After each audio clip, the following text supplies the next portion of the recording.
নমস্কার, মণিমা কিচেনে সবাইকে স্বাগত। আমরা আজকে চলে এসেছি একটা নিউ রেসিপি নিয়ে, কালার রাইস।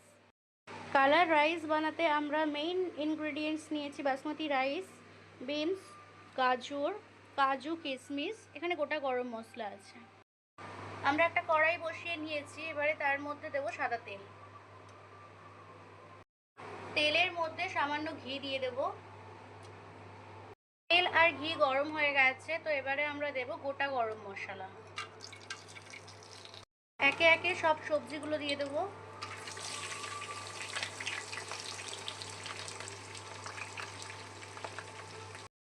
বাসমতি রাইসটাও দিয়ে দেবো।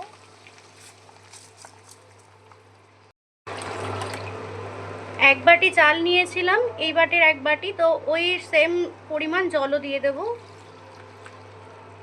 এরপর আমরা পরিমাণ মতো নুন দিয়ে দেব। এরপর অ্যাড করব চিনি। আমরা এখানে চাল, সবজি সব কিছু দিয়ে নাড়াচাড়া করব না, ভাজা ভাজা করব না, এমনি সব কিছু মাখিয়েই বসিয়ে দেবো।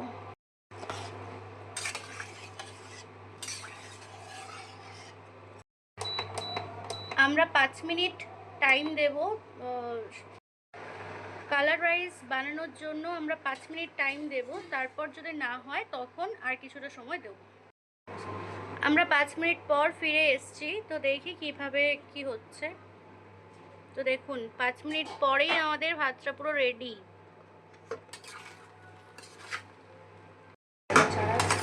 কোনো রকম কোনো সবজি মশলা সব কিছু ভাজা ছাড়াই এভাবে 5 মিনিটেই বানিয়ে নিই কালার রাইস রেসিপি। দেখুন কতটা ঝরঝরে হয়েছে।